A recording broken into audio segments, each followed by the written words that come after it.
HR managers ghosting is one thing, correct? It's definitely not acceptable. The least one can do is communicate. Bad news is better than no news for sure. Secondly, they are also unfortunately driven by the market evolving in a way where candidates also have 5, 10, 10, 30, 30 offers, as you might have heard in the last year from Bangalore and stuff. So in that case, it just spoils the system and it gets from bad to worse. Hello and welcome to Fixing the Bug powered by Code Quotient, a podcast where we come together and talk about everything related to coding, be it jobs, building your startup, improving education policies. And today we have with us the co founder and CEO of uTrade Solutions, a leading global fintech company which is enabling smarter trading by specializing in low latency algorithmic trading platforms for investors, traders, retail brokers, and more. So, Kunal Nandwani, welcome to the podcast. How have you been? I'm good. Glad to be here. Thanks for having me. Thank you for giving us your time, and we are happy to have you here. So, talking about uTrade Solutions, it's 11 years of hard work, and the company has reached to good heights. We will talk about the journey, but first, what made you start uTrade Solutions? So I used to, before starting uTrade, I used to work in London with some banks, investment banks like Lehman Brothers and all. And after a while, since 2008 crisis of financial markets, I continued working there for a while, but I got bored and I realized that there's not much, frankly, banks do in life, and I started realizing that there's not much steep learning curve that I was looking for in life, and I needed something more challenging. Hmm. So I had some ideas around doing a startup. It used to be called back in the days, not a startup. It used to just be a starting a business to learn the process, learn Hmm. the way how it works. And so I felt that could be a good challenge for me. And I was looking around for ideas. And in one of the trips back home to India, I met someone, and they suggested that given your past experience, even if you were to build a technology for stock markets in India, you could do well. Hmm. So that just stuck with me, and I went back to London immediately, resigned from my banking job, and moved to India and started this business. So that's how I just had the entrepreneurial urge Hmm. to get involved, build some business, try to build some business, and learn along the way and see where it goes. So that's how I ended up starting Utrade. Sounds great. But back then, the technology was not at a pace where it is today.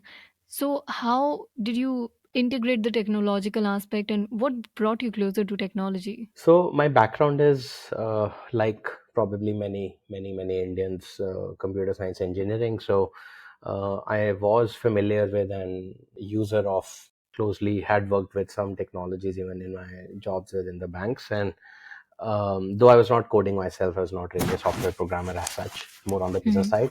But I had the technology background. I had a knack for it. I had some education in it. So I was fairly familiar with what's going on, what works, what doesn't, etc. I'd seen things in more developed markets like UK, Europe, and US, what technologies were being used in specific to capital markets. And so I was close enough to technology. Of course, in the last 10 years, things have changed dramatically. Hmm. To try and Indianize the technology or domesticate the solution, it is a challenge, and you do it in due course by learning some things by smartness, some things by stupidity, and learning from them. So Right. eventually, and in technology, it's never enough. Every year there's something new, and we have to adapt and evolve. So that's what I guess entrepreneurs are about. The ones who survive, the ones who can adapt, can only do well. Otherwise, it's very tough to stay stagnant. So Hmm. I had an ample initial background in technology to be close enough to it, and then in time we learned and adapted and evolved. Right. So, just like you mentioned, that it's changing every day and it's evolving every day, how do you think it would be shaping the future? So our area of operation is fairly limited to stock markets in grand scheme of things. It helps evolves into somewhat wealth management for individuals, financial goals planning, and then investing accordingly in capital markets. That's where we operate. That's where our impact and influence is. Hmm. So we try to provide the best technology that could be out there for easier use of technology, easier way of trading. And we provide something called algorithmic trading, where essentially computer programs will trade on your behalf. You just give them the input parameters when you want to buy or sell and under what conditions you want to do what, and they'll constantly keep looking for it. So they essentially help freeing up humans' time so you can do other things Hmm. that that are more important for your personal growth, while you outsource the technology or trading part to the algos that we build. Hmm. So the its impact is that it helps automate things, make things more efficient, make them more disciplined. Because when you're individually trading or investing, sometimes you buy some shares and their value goes down. You get emotional about it. You don't sell them. You just hold on to them, that hoping they will come back. Hmm. But in technology, you have to be very clear. Technology is not emotional, so it brings discipline as well to the financial markets, that people have to follow their goals and their rules, and set the losses and profits at which they have to book out, and not always stay greedy. You can never time the market. You can never be sure where things might end up. Hmm. So we help people get free. People become more efficient. People become more disciplined, and stock markets and financial investing becomes more efficient with this. So, like compared to the previous times, it's easier to trade now, and the current generation and the coming generation are understanding the importance of investing. So, they are also getting into this game of trading. How do you think the number of people that are increasing, the users are increasing? So, how would that come into play when it comes to technology and like finance? So, two parts to this. One is that as India as a country grows and many other countries in the world grow, more and more people and the economies grow net. I mean, they go up and down in cycles. There are always booms, busts, and recessions. But Hmm. net, there is overall growth. So, with the growth, I think there is a wider, deeper participation in the financial markets. It's an important aspect that everyone starts to understand, that if you have to plan for some financial goals and some ultimate end targets, like let's say you are a middle class person, you are 35 years old, you want to plan for your kids education, or you want to plan for your kids marriage, or you want to plan for buying a house. Hmm. It takes number of years to plan for it and save for it, etc. So financial markets help you achieve that, and it needs to be done with discipline and with understanding that you can't become overnight rich. It's not like Hmm. gambling in a casino, that you can just go in and come out with $1 million.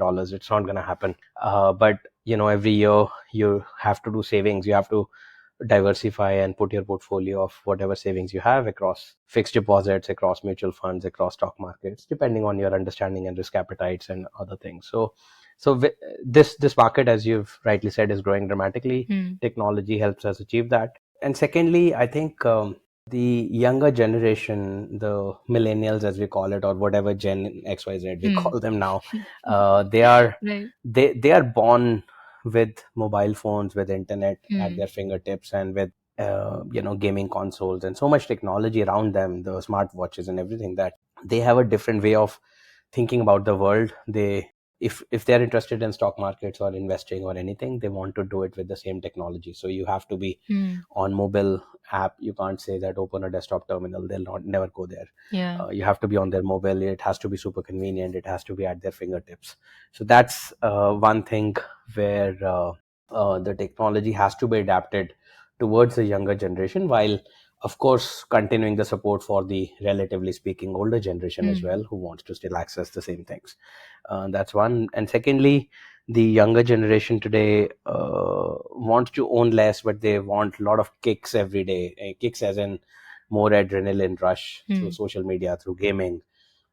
Partially, the stock markets are becoming gamified for them, so Yeah. that they could uh, not just invest and earn and learn, but also enjoy the process. So frankly, the technologies are becoming much more millennialized, so to say, for investing into stock markets, which is the natural evolution. And these are the guys who would be doing this for the next 10, 20, 30, 50 years or so. Hmm. These are the target customers. So we have to evolve and ensure we support all markets, all segments, the younger people who are coming to the market, especially thanks to COVID in the last 2 years.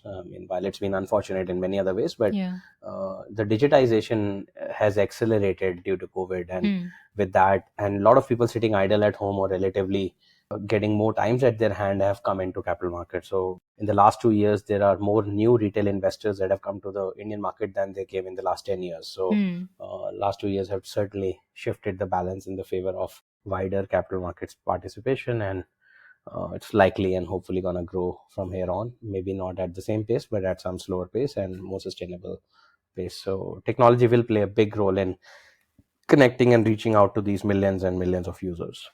Right. So in this reaching out to millions of users, how, in what ways does your organization leave a positive impact in this area? So the positive impact is that one, the building the technology for in this space, it's relatively still a niche market. It's not like there are hundreds of thousands of providers. Hmm. There are only a half a dozen or dozen providers, frankly. Depending on how we look at it, we must be in the top 2 or 3 providers in this space Hmm. within India, and we provide the same solutions outside India as well. Our impact is that we push the boundaries. We try to imagine things. I think what differentiates us from most other people is the probably the imagination. I would think we imagine the future, we try to build it. That's the hardest thing to do, but Hmm. that's what we try and do. We bring things to the fingertips of users much more better, faster, efficient, and easiest way as possible. So the impact is that eventually users are able to conveniently access and trade and invest in the markets, hopefully make more money with more discipline, get better returns if possible, assuming everything else works for them. And Hmm. so we try and use technology to make life simpler, essentially, and we do it in a fairly convenient way for the end user. That's always the focus, and we try and come up with things which probably many others haven't even thought of, because they get stuck in day to day. We try and take a step back, a more 60,000 feet view of the world, where it's going or where it could be going. Hmm. And as you had said, as you had asked earlier, how you're closer to technology. So understanding where technology is going, Hmm. and then coming up with how the stock markets or financial markets could go with it, is where we try to make a difference. So, like you just said, that you take a step back and see what's happening around and how things are evolving. Has there been any, as put in your words, has there been any stupid incident that made you realize, okay, I need to step back and then I will work on this thing, and then it eventually succeeded? Yeah, so startups, frankly, any business is all about learning, evolving, adapting, and we all do mistakes. And mistakes are really mistakes with the benefit of hindsight. Hmm. Nobody does a mistake knowingly. Yeah. I mean, if you know what's the outcome gonna be, why would you do it, right? Hmm. So frankly, based on the data you have at the time, the conviction you have, as an entrepreneur, you have to go with your conviction. Hmm. And you will never have clear data. You'll never have clear understanding of where the world is. You may have a lot of wrong, fuzzy data, and then you have to make some judgment calls which are driven by partly data, partly intuition, partly your own feelings and conviction. So Hmm. based on that, you make decisions. I think decisions we've made at the time and at the point in time, with the information we had and the conviction we had and the context we had, they were all okay. But yeah, sometimes things just don't work out Hmm. because the outcome is never in our hand. I mean, this goes back to the spiritual Gita teachings as well, that you just do, you just do your acts and don't worry about the results. So results will may or may not happen depending on whatever you deserve or however the universe conspires to make it happen or make it fail. Hmm. But with the failures, of course, so we've had plenty of failures. I mean, in the early days, we thought with a smaller team of about 15 to 16 people, we were trying to build 3 products. Okay. That was completely wrong. Hmm. We overestimated our capabilities of building and scaling 3 products at the same time. What we learned in 2 years is we had to shut down one product, slow down the other, and just focus on one that could become big. And then after that, we brought back the other two in the next 5 to 10 years. But doing that's a very entrepreneurial tendency, to just pick up and latch up on any opportunity that comes your way. You just feel it looks good, I should do it. But Hmm. we end up thinly spreading ourselves across too many things, and we don't do anything well. So frankly, when I talk to entrepreneurs, I just tell them from my own learnings that do one thing, do it really well. You may succeed at it or fail at it, but do one thing. Don't do 5 things, not early on. Hmm. Eventually you can, but initially, first few years, do one thing and do it well. There's no point of diversification. If you believe in it, go all in. If you don't believe in it, don't do it. Hmm. Don't be an entrepreneur at all. So that was my learning, that we were also trying to do too much initially, but we learned very quickly and fortunately reacted fairly well, and were able to manage the situation and survive. Hmm.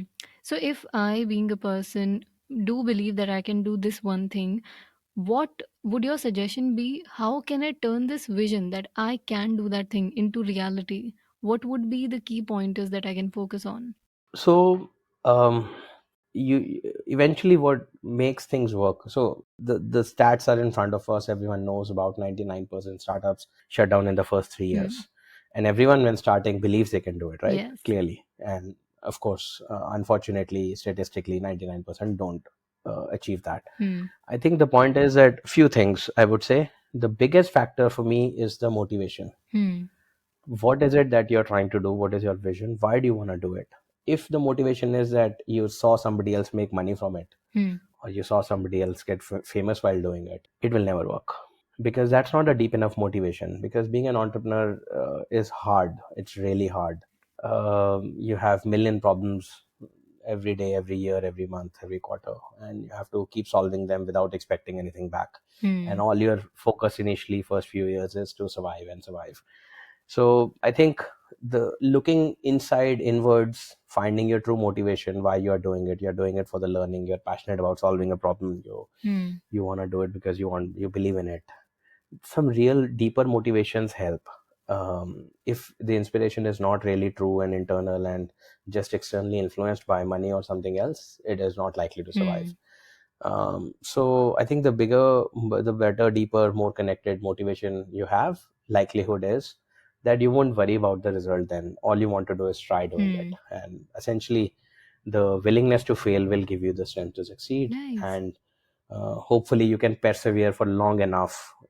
In India, to build a business, as an example, it will take you at least 3 years to survive, to figure out whether it can work. 5 years to build a business that may scale, and then 8 years to actually have a business which will work without you also, and it is a true business. So Hmm. it takes good 3 to 5 to 8 to 10 years to build a business in India.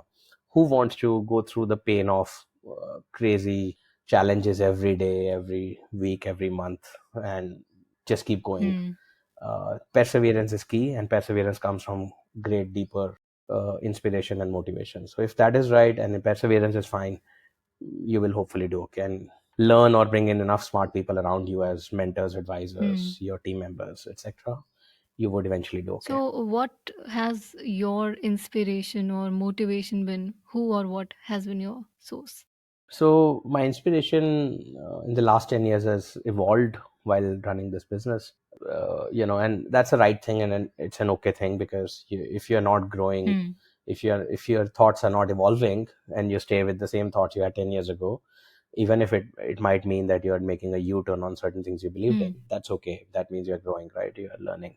So inspiration has evolved over time. Initially, my inspiration used to be some business leaders, Hmm. some people I heard, some people who were inspiring while they spoke, somebody who had co-founded HCL I had met. There were some, Steve Jobs alike, people we used to hear. Hmm. So those were all really great inspirations. But having 10 years now, I feel my inspiration has gone beyond the business world. Now I truly probably get more, I definitely get more inspired by people who are really, really true to what they say. Have high integrity. They really believe in what they want to do. And, Hmm.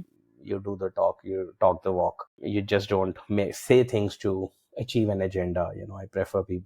I look up to people who are true to themselves and really believe in certain things and try to do them with their best efforts. Hmm. As an example, the Zoho co-founder, I find him inspiring. Nice. He's never raised money. He's built a great business, and he says what he means. Hmm.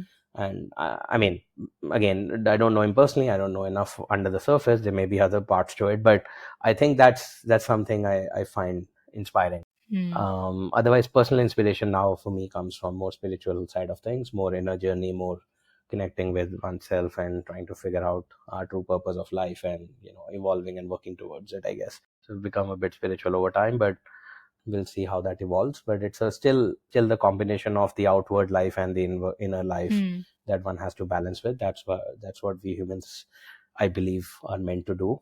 And I've stayed enough outwards for the last few decades of my life that now I want to start looking inwards and balance out Hmm. inner and outer journey at the same time. So For me now, the inspiration comes from more from spiritual conversations, spiritual thought leaders who are not really on Google or anything, or who are not Hmm.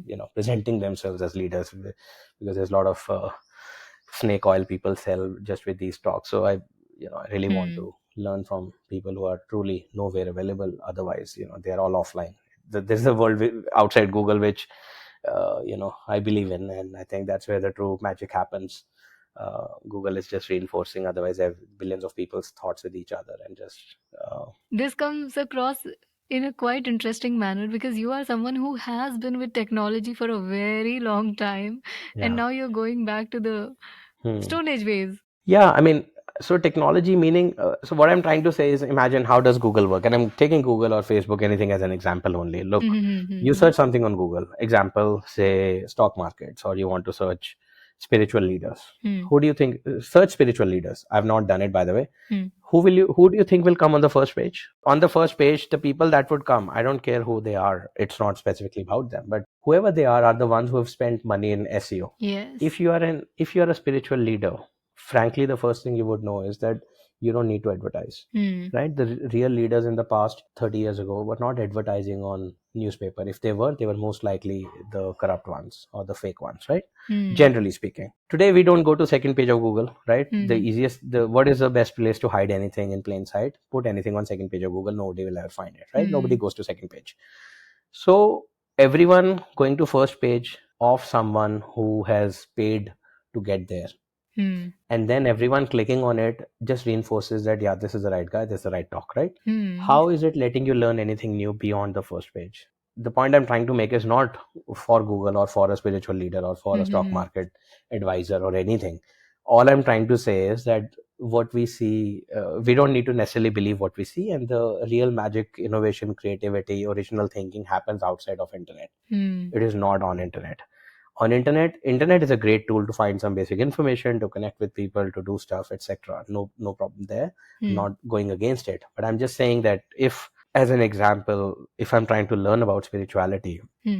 I cannot learn it from Google at all. No doubt. All I would find is what most people think about it, or what most people pay to others to listen to them, right? So Hmm. sort of, and that will only be tip of the iceberg. That's not depth. That's not where you will really find your own inner core, inner journey, inner depth.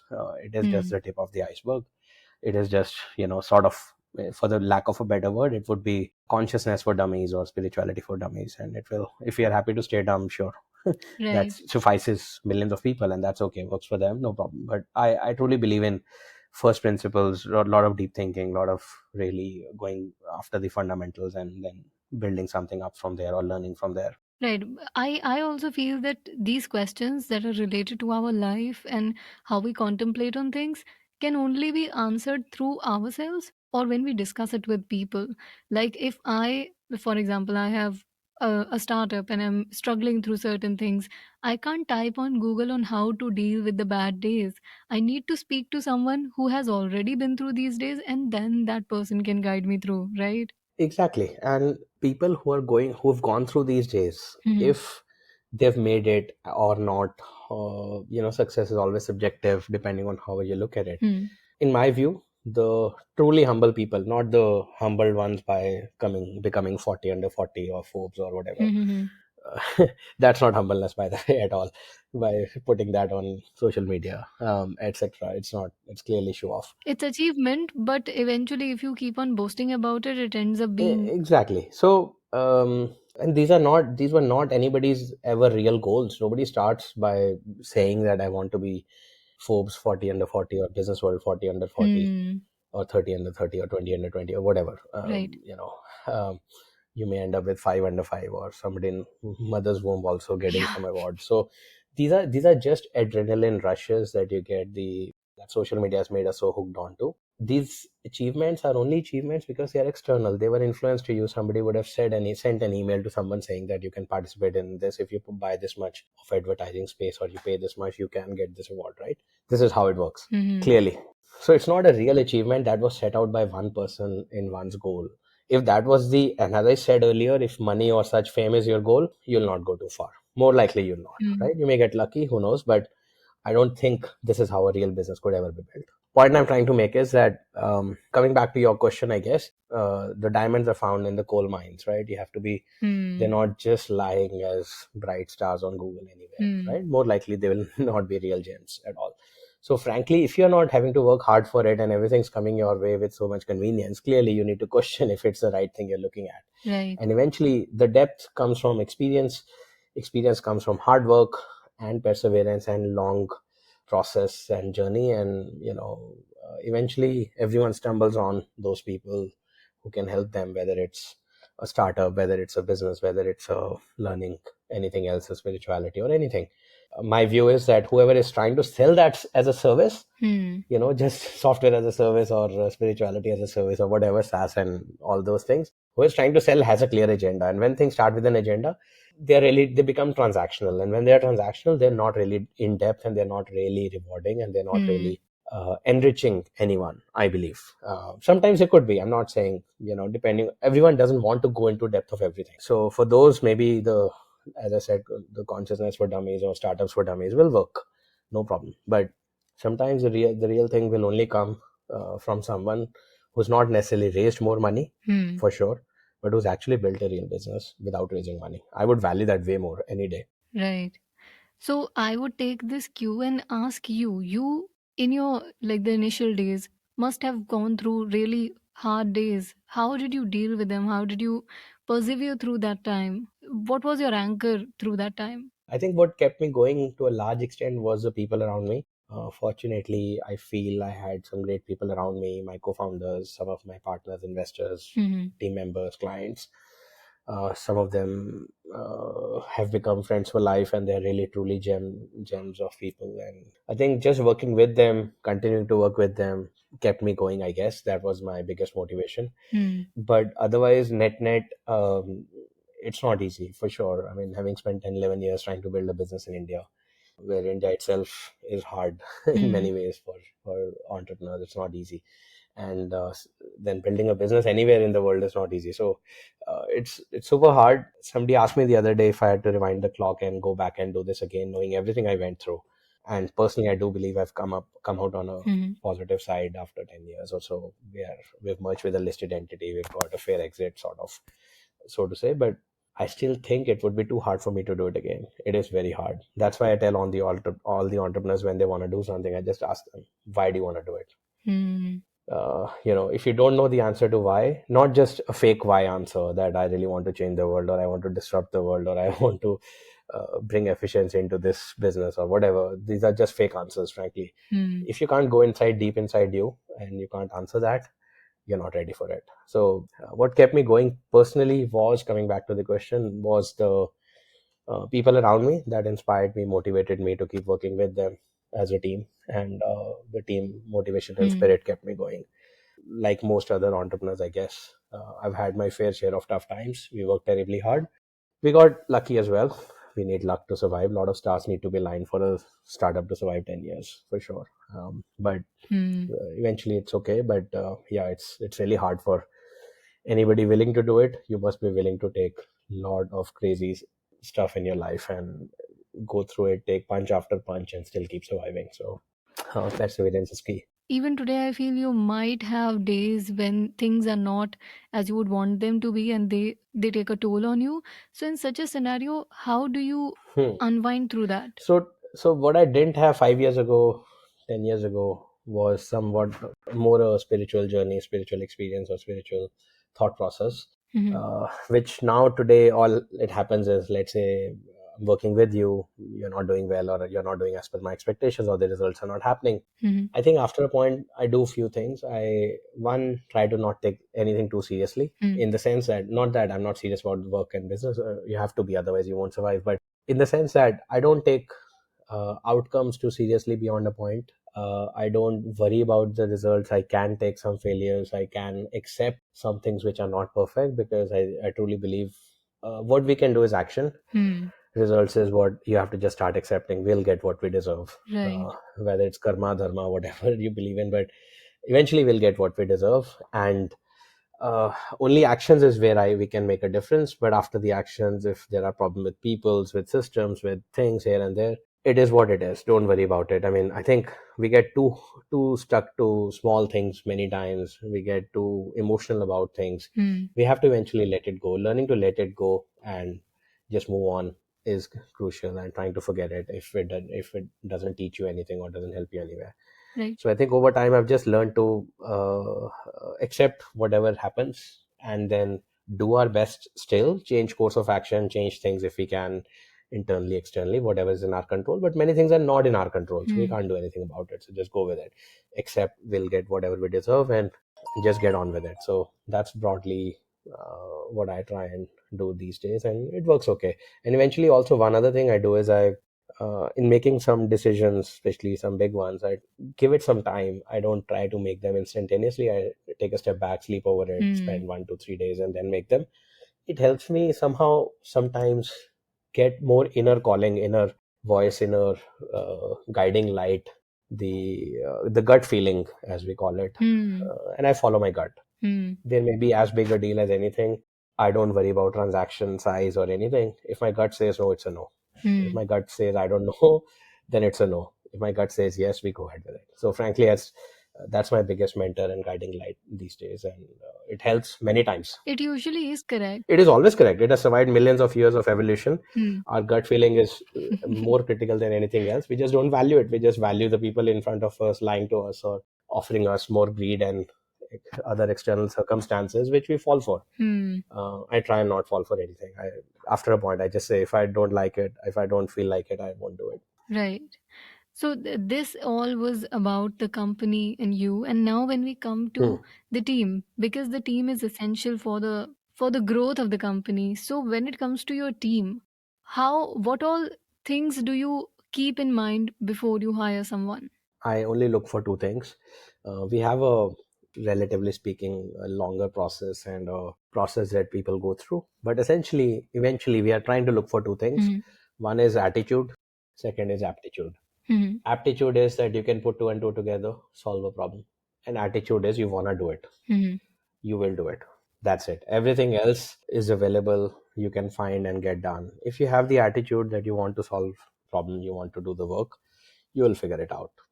We don't hire people to tell them what to do. We hire them so they can tell us what we should be doing. So your attitude and aptitude should be good. Degrees are overrated, skills are overrated. They're getting outdated so fast anyways. Hmm. uh, Degrees I don't personally believe in at all. We allow for people to send us no CV, just talk about their experiences, or even not have a degree and still come to us. We do all those things. So our focus is primarily attitude and aptitude, and with that we try to build a team. And one last thing is also we look for people who can play as a team member, just not be too opinionated or too stuck onto some things. Right. So as long as they're flexible, I think eventually things work out. So I understand that you do not get involved in the hiring process individually, but has there been any incident maybe in the like last 10 years where you came across a candidate who taught you something? So, firstly, I'm involved in hiring process. That's the only thing I do now, Oh, okay. primarily. So I involved, as in, I don't do every round of interviews, but final round I do with every candidate we hire. Right. So if somebody's been rejected and not in previous rounds, of course, I'll not know about it necessarily. But Hmm. anybody selected for sure will have a chat with me, and we'll Hmm. have an open chat. So I'm reasonably involved, I would say, in that sense. But I've spoken to and had the fortune of meeting, and we probably have way more smarter people than I am, for sure. My intent Hmm. has always been that if it's smarter than you and the attitude and the personality is right, we must hire them. We must pay them whatever it takes. Hmm. My intent is not to hire people who are as smart as me or less smarter than me, or so to say. I mean, you can't quantify it easily, but Hmm. I've learned a lot from many people. I've had some great people work with us for small time or long time and everything, and some worked as more, still work with us as friends, as consultants, as other partners, business partners, etc. So I've learned a lot from many people, not just for hiring purpose Hmm. as such. We have a very flat hierarchy. It's not that you report to someone and then everyone works with everyone. We have relatively a small team. We don't, we have about 100 odd people, and we that's by design, and that's by uh, a conscious decision. We don't want to grow beyond. But I've learned a lot from many people around. how to deal with people, how to build stuff, how to imagine stuff, how to do sales, how to. I mean, I was more of a generalist. I still believe I'm more of a generalist Hmm. with a perspective on things and maybe a reasonable way of orating it or speaking about it. But um, the smartness comes from the people I work with. Frankly, last 10 years I've learned a hell lot, and most from the people around Nice. than anything else. So what are the general challenges you face while recruiting? So challenges have evolved over the last 10 Hmm. years for sure. Year one, I was the HR manager. I was the generalist doing a bunch of things, including recruiting myself, Hmm. until we hired another HR person. And then it grew from there, the team. Over time, what I've noticed is that unfortunately, as we get older or as the people get younger who come to our companies, Hmm. there is lack of commitment. I think Okay. they all want all the choices open. It's just like, Netflix will not watch the millennials, so to say. I mean, I'm not blaming them as such, but Hmm. I'm just saying this is a world they've grown up in. They'll have a buffet of content served to them every day on Netflix, and they will not start any series, just keeping their options open. Hmm. That's a joke. I mean, that's how they somehow they end up leading most of their or making most of their decisions. They're completely aware of their rights, but have zero sense of responsibilities. Hmm. So that unfortunately makes lack of commitment, and lack of commitment is just, we're not saying stay with us forever. We're not saying work like 16 hours or so. We're just saying work 8 hours a day, learn a lot, work with good people, will train you, will help you, Hmm. will pay you. But could you at least stay a while? I mean, not just jump out in 6 months and say, oh, it's not working out. Just Right. that's lack of commitment, clearly. So Hmm. that one thing, that attitude wise has changed over the years, and that's just a generational shift. And unfortunately, social media and many other technologies around mobile phones are not helping. They're just hurting. People Hmm. want instant gratification and they want to move on. They want so many choices. So I think that makes hiring on attitude a bit difficult. So our target pool of hiring candidates we can bring in gets short smaller and smaller every year. Hmm. Because relatively speaking, most younger people today, the middle class or the ones we end up recruiting or looking at, Hmm. are sort of born with some silver or bronze spoon or so, and they've had all the choices met, and families and parents have taken care of most things, and nobody pushes them to do much. Right. So that's one attitude change over the 10 years, which I'm seeing is getting more and more difficult. That's one. Second thing is, we can do all the interviews we want. There are lots of people, I would say, who know how to crack interviews Hmm. very well, but are not good at the job or just don't have the right attitude.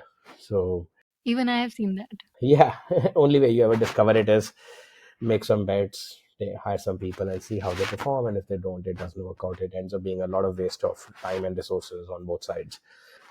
So I think just that people faking and not being true to themselves and to us, I think, and others, I guess that these are the two major challenges I see: Hmm. lack of commitment, more in younger people than others, and then secondly, people working hard to crack the interview questions rather than actually learning what would be required to do the job or actually doing the job afterwards. So these are the two things which makes it really hard.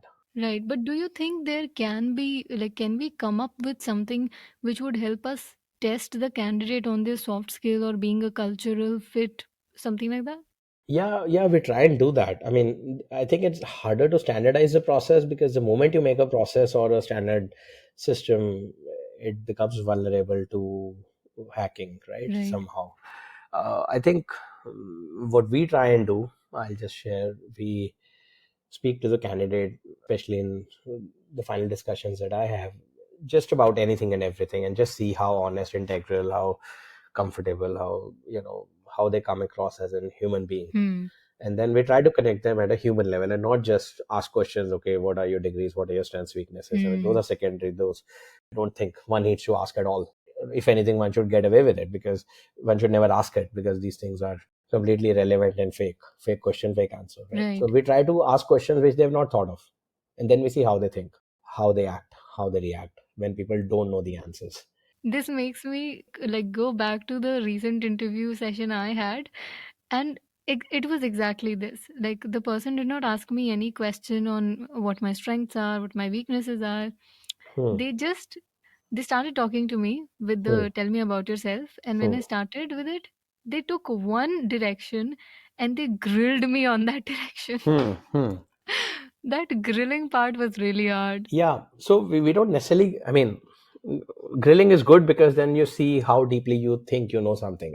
Hmm. We can have those conversations, like I can ask you, I don't know, your political preferences or your anything, and Hmm. then ask you why you think that is the case, and then go deeper. Why does that Hmm. matter? Why does that? So this is just why. If you keep asking, you'll get to the core of why you believe in certain things. Sometimes we ourselves don't observe ourselves at all. We don't know Right. what we are doing. We just keep doing it.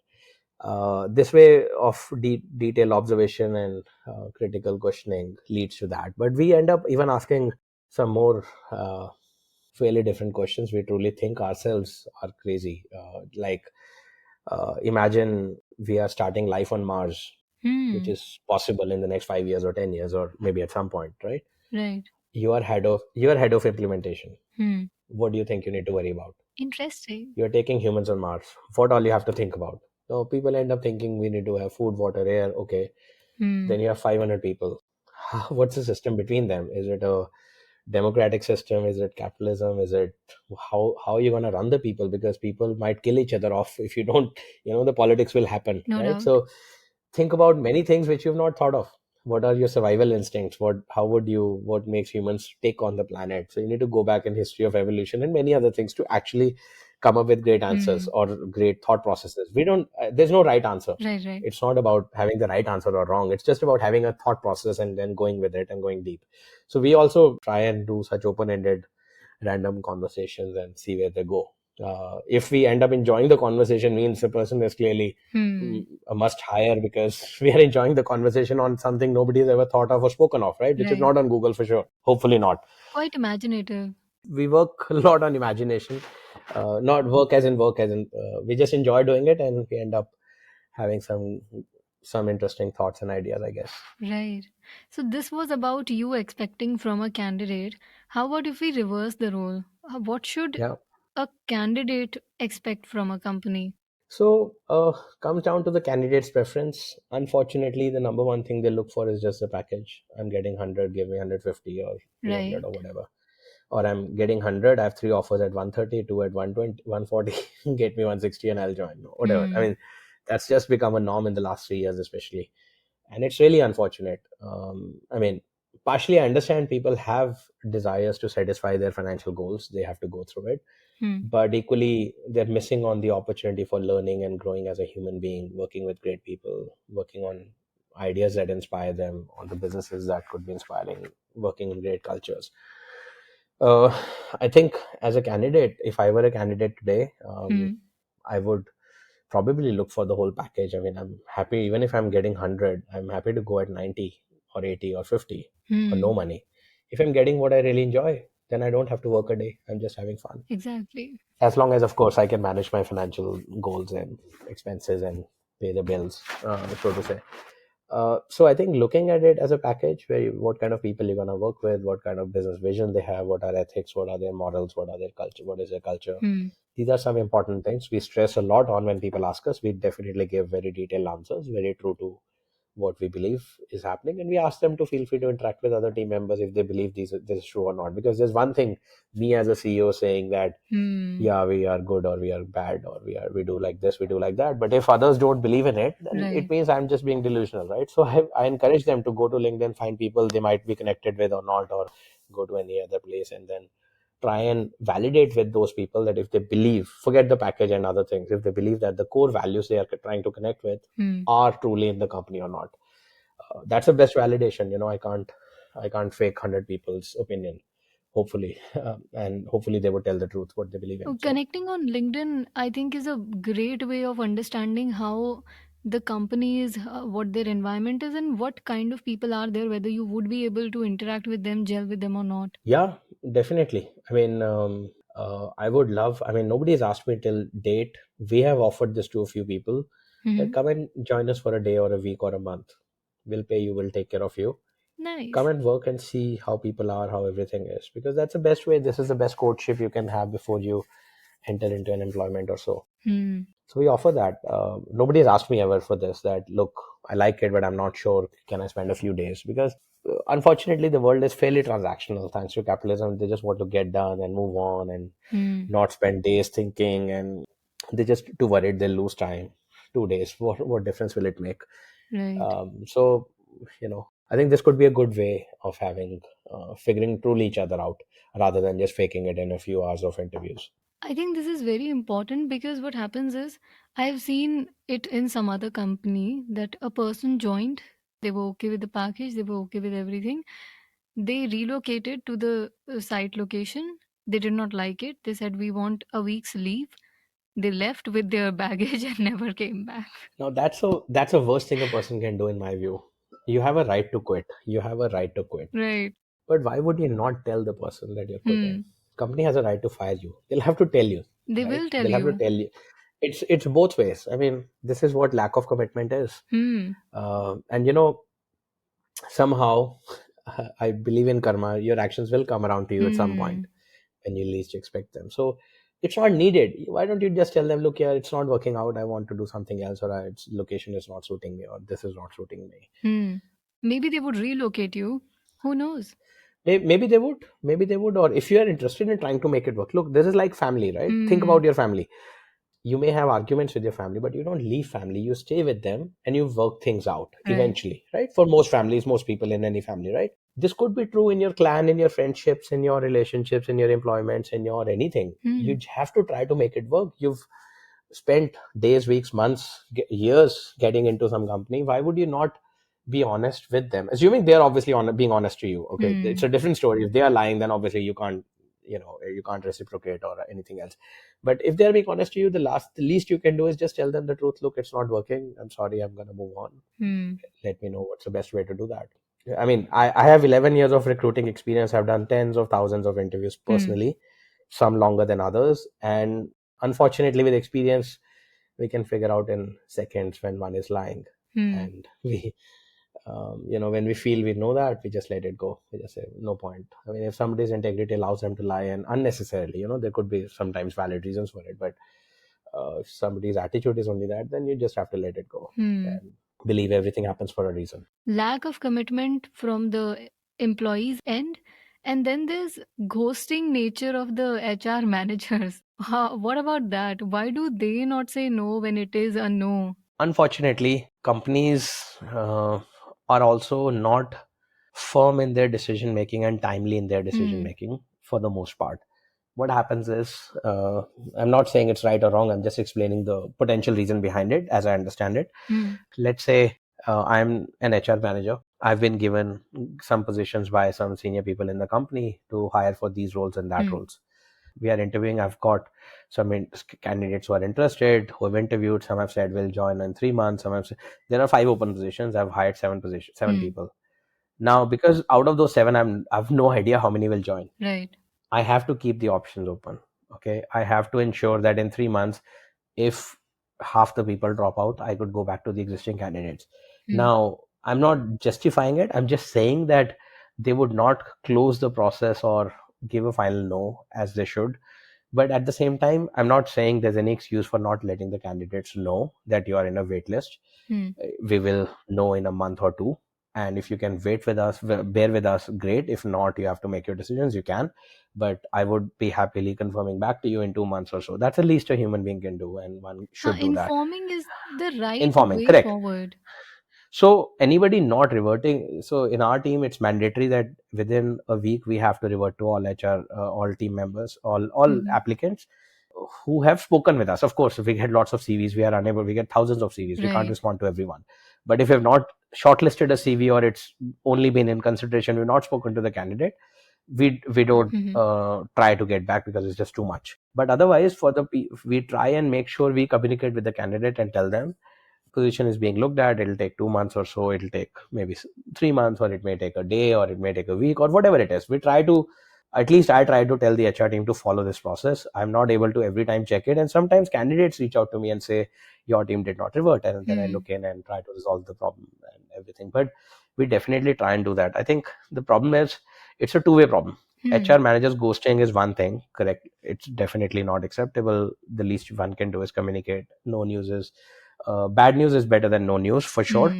Hmm. Secondly, they are also unfortunately driven by the market evolving in a way where candidates also have 5, 10, 10, 30, 30 Right. offers, as you might have heard in the last year from Yes. Bangalore and stuff. So in that case, it just spoils the system and it gets from bad to worse, Hmm. both sides. So unfortunately, we are in the mess, but I think to HR managers out there, including in uTrade and in any other companies, Hmm. I think the least we can try and do is find a way to communicate to all of them. Right. Just send an email with BCC all of them that look, we are still trying to make it work, but it'll take a couple of months maybe until we figure out the other options, Hmm. or just say that it's a no, we're sorry, it's not you, it's just us, it's just not a match. That's it. Right. So I think we've covered most of the topics. Now, before we end the conversation, to all the students that are tuned in, what would you tell them? What's the most important thing in college that they should not be missing out on? Have lots of fun. Hmm. um, the memories of college will stay with you for the rest of your life, and they would be the most cherished memories ever. Hmm. This is a time when you have, relatively speaking, you might feel you have a lot of responsibilities, but relatively speaking, comparing to what may come later in life, Hmm. when you'll have jobs and serious things going on in life, your families and other things, etc., your own startups maybe, Hmm. relative to that, you have the least responsibility in the world right now, and you have the most adult independent lifehood, relatively speaking. So Right. my suggestion would be, have lots of fun, do crazy things. Eventually at the end of towards the end, you will just for a long time you will remember these things, and these would be some of your best friends, best memories, best experiences of life. Don't miss out, don't take life too seriously, don't just keep studying for exams for the sake of it. Try to find your true goals, follow your heart, Hmm. and do what you feel is right. Right. So before we sign out, do you have like any book recommendations here? Yeah, I've personally written 2 books. Actually, I'm in the process of writing a third one. But more than my book, I'll recommend, I actually, a book that I found really inspiring. Hmm. Maybe it's only at context of my journey in life, where I'm inspired by spiritual readings and all. Hmm. It's a book called Somewhere Among the Stars. Okay. Somewhere Among the Stars, and it talks about the spiritual journey, what's possible spiritually in a fictional way, and it came out last year, I think. Hmm. Already has few thousands of copies sold, I believe, or not, I don't know. There may be a very limited audience for such things, but it truly lets you go through and experience what your mind is capable of, what your spirit and soul is capable of, and that's very few of us even begin to comprehend it or forget about being aware of it. So um, I found it very inspiring and very interesting. Somewhere Among the Stars. Right. As you've mentioned, you've written 2 books and third one is on the way. One of your book is about blockchain, another is called Socialpreneur. So, can you tell us a bit more about it? Sure, sure. So basically, last 10 years or so, I set out to build a startup, which arguably has become fairly okay, and everyone's done well in the process. So in the process, Hmm. I personally ended up starting an angel network called Chandigarh Angels Network 2 years ago. Last year, we started a fund also for investing in startups, along with some friends, Hmm. and also have seen and worked with lots of entrepreneurs. So in the process, what I've discovered was that many people would bring startup ideas. I've personally interacted with thousands of entrepreneurs in the last Hmm. 7 years or so. They would have ideas which are just too small, too less ambitious, too less, very little imaginative, if at all. And they were just doing it because they didn't have a better idea. They Hmm. didn't know what else they could do. The idea was just too transactional and too small to matter, or just me too in another competitive space. So I realized that a lot of problems we have in the world, if we look around, the social problems, think about climate change, waste management, Hmm. sewerage problems, real air, food, water related problems, example, those Hmm. could be, those are crying for help to be solved, and nobody looks at it, and everybody wants just to build a faster e-commerce website or a faster Hmm. Uber or something. It's just, after a point, it doesn't add as much value, I think, to the society. So I ended up believing, and I still believe in this, that the entrepreneurs can take real social problems, solve them, Hmm. scale them as business startups, and Hmm. make money in the process. They don't have to just fake a problem or just do a small problem or just Hmm. create a problem that doesn't exist, like Web3 and all things people keep Oh. talking about. So Socialpreneur is essentially a book which talks about how the social entrepreneurship, the Hmm. entrepreneurs who solve social problems, the real social problems, is the future. How one could become inspired by some of those problems, how one could connect with them and then try to solve them, get a Hmm. deeper inspiration and motivation, and how such a business build out, scale up would look like. How would you raise funds? How would you hire people? How would you scale the problem, etc. So I've tried to write a book on social entrepreneurship. That's what Hmm. Socialpreneur is about. If anybody is looking for inspiring ideas that would definitely be big markets in the next few years, and they want to find something inspiring to work on, and they don't have the inspiration of their own yet, Hmm. this book will have lots of examples and proven case studies and stories that could maybe inspire them and help them. Sounds interesting to me because I have been thinking about doing something on the environmental front, but not in the Hmm. sense of being an entrepreneur, being very honest. Hmm. I just want to Hmm. do it in like on my individual level. But Hmm. the idea sounds great. If we can save the world and make money, what's the better combination? Exactly. And I think that's the only way the world can survive. This has to happen at some point soon.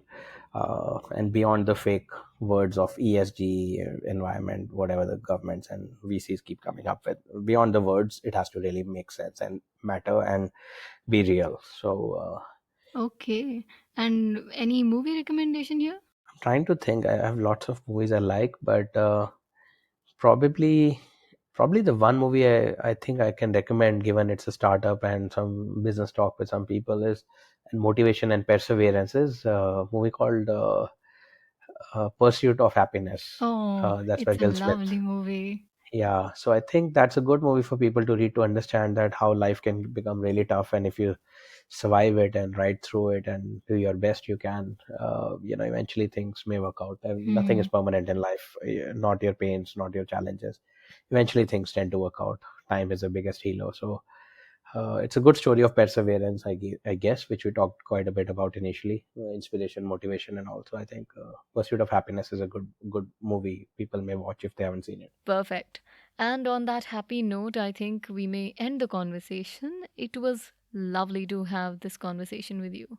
Thank you for giving us your time, Kunal. Sure, happy to share whatever little I've learned and known, and great speaking with you. It was our pleasure. Thank you. Would you like to share any social media or mail ID where, in case of a query or a general conversation, our listener can reach out to you? I think I'm still on some social media. I'm not sure for how long. I'm still on Twitter or LinkedIn. My name is Kunal Nandwani. You can find me on Twitter or LinkedIn and reach out. Or my email ID is kunalnandwani@gmail.com. I'm sure you Google it, you'll find it somewhere.